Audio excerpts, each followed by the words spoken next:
Hai Pips, selamat datang di Budaya dalam Peristiwa. Bumper masuk!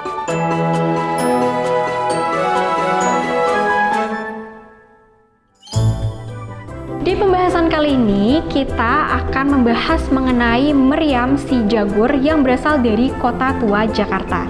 So, without any further ado, let's get excited and let's dig deeper. Nah, seperti yang kita tahu nih Pips, bahwa Kota Tua Jakarta selain terkenal dengan keindahan dan estetikanya, lokasi yang dulunya bernama Oud Batavia ini tuh memiliki nilai universal yang sangat tinggi, baik di bidang sejarah maupun di bidang kebudayaan. Tapi ada yang menarik nih Pips dari Kota Tua Jakarta ini, dan salah satunya adalah meriam si Jagur atau biasa juga dipanggil sebagai meriam Ki Jagur. Nah, meriam ini merupakan meriam peninggalan Portugis yang kini terletak di halaman Museum Fathahillah, Kota Tua, Jakarta. Nah, meriam si Jagur ini dibuat di Makau di tahun 1641 di sebuah pabrik senjata yang bernama Saint Jago de Bahia oleh the Master of Royal Foundry, atau di bahasa Portugisnya itu disebut dengan O Grande Fundidor, oleh Manuel Tavares Bocaro. Nah, meriam ini itu dipindahkan oleh bangsa Portugis dari Makau ke Malaka yang berfungsi untuk melindungi benteng Portugis yang berada di Malaka. Namun kemudian meriam ini dipindahkan lagi dari Malaka ke Batavia oleh Belanda setelah Belanda berhasil mengalahkan Portugis. Menurut Thomas B. Altalajar, seorang pengajar, jurnalis, dan juga menulis tingkat SMP dan SMK, meriam si Jagur ini itu terbuat dari 16 meriam lainnya yang berhasil ditaklukkan oleh Belanda.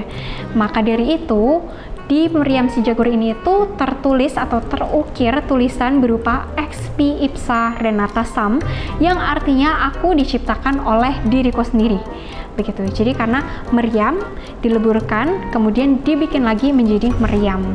Nah, yang menarik dari meriam si Jagur ini itu merupakan hiasan dari meriam itu sendiri yang berupa sebuah telapak tangan, di mana ibu jari dari telapak tangan itu ditekuk dan diselipkan atau diimpit oleh jari telunjuk dan juga jari tengah gitu. Hayo, mikir apa hayo? Nah, tapi tenang aja guys, karena arti atau konotasi dari simbol ini tuh tidak ada negatif sama sekali dan bahkan lebih ke arah positif. Begitu.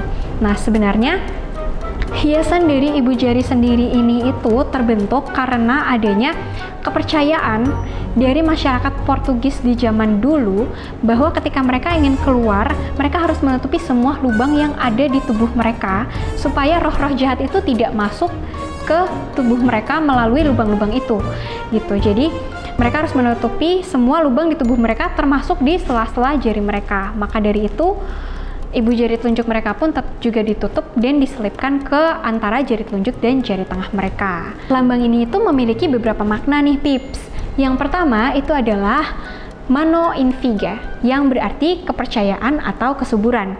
Menurut buku Voyage Arthur Dumont yang ditulis oleh Ludovic Marquis de Beauvoir, meriam ini tuh sempat dibawa ke sebuah tempat yang letaknya itu 2 mil jauhnya dari pantai Batavia yang memiliki pasang yang sangat luar biasa tingginya. Dan di sana konon katanya wanita-wanita Melayu ini tuh banyak datang ke meriam ini untuk memohon kesuburan begitu. Jadi bagi wanita Melayu yang ingin cepat punya anak, mereka akan datang ke meriam ini untuk memohon kesuburan supaya bisa cepat dapat anak.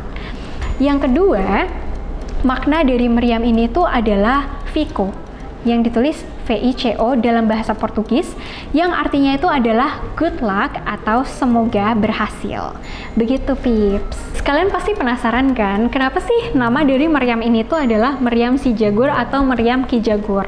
Jadi ada beberapa kisah nih mengenai nama dari meriam si Jagur ini atau meriam Ki Jagur ini.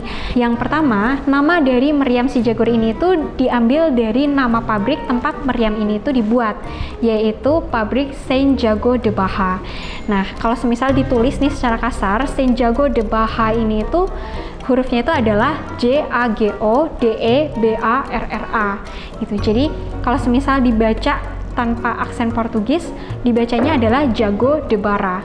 Jago Bara menjadi meriam si Jagur jago dan bara gitu. Karena mungkin orang Indonesia susah untuk melafalkannya, jadi namanya jadi Meriam si Jagur. Nah, untuk yang kedua, nama dari Meriam si Jagur ini tuh diambil dari sebuah legenda yang mengisahkan mengenai Kiai Setomo dan Nyai Setomi nih Pips.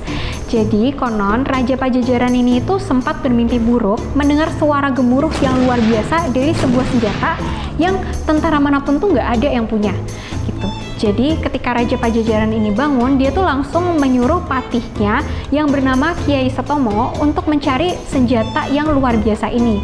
Dan saat itu Raja Pajajaran mengancam Kiai Setomo kalau semisal dia tidak menemukan senjata ini, maka dia akan dihukum mati. Setelah mendengar titah dari Raja Pajajaran ini, akhirnya Kiai Setomo itu memutuskan untuk bersemedi di dalam rumahnya bersama dengan istrinya Nyai Setomi. Mungkin supaya mendapat pencerahan gitu ya Pips mengenai di mana letak senjata ini. Namun ternyata beberapa hari kemudian itu tetap tidak ada kabar dari Kiai Setomo. Ketika sang prajurit sampai di rumah Kiai Setomo, prajurit ini tuh sangat kaget ketika sampai di sana dia tidak menemukan seorang pun di sana dan hanya menemukan 2 pipa besar. Konon katanya Kiai Setomo dan Nyai Setomi ini itu menjelma menjadi 2 pipa besar ini atau menjadi 2 meriam besar ini. Nah, untuk mengenang Kiai Setomo dan Nyai Setomi ini, maka meriam ini diberi nama Meriam Ki Jagur. Jagur sendiri artinya perkasa, maka Meriam Ki Jagur artinya adalah meriam Kiai Setomo yang perkasa dan juga meriam Nyai Setomi. Untuk meriam Ki Jagur sendiri sekarang terletak di Museum Fathahillah, sementara untuk meriam Nyai Setomi sendiri ini terletak di Solo, yaitu di Keraton Kesultanan Surakarta. Nah, jadi untuk yang ketiga, nama meriam si Jagur ini tuh diambil dari suara meriam itu sendiri. Jadi ketika meriam ini ditembakkan, suaranya itu akan terdengar seperti jegar, jegur, jegar, jegur gitu. Nah, maka dari itu nama meriam ini dijuluki sebagai Meriam si Jagur. Gitu, Pips. Nah, itu dia Pips, kisah mengenai Meriam si Jagur ini. Gimana menurut kalian? Kisah mana sih yang menarik? Coba komen di kolom komentar di bawah ya. Sekian untuk pembahasan kali ini. Jangan lupa untuk subscribe, like, dan share video ini. Dan jangan sampai ketinggalan video-video menarik lainnya dengan menyalakan notifikasi di YouTube kalian ya. Sampai jumpa di episode budaya dalam peristiwa selanjutnya. Dah!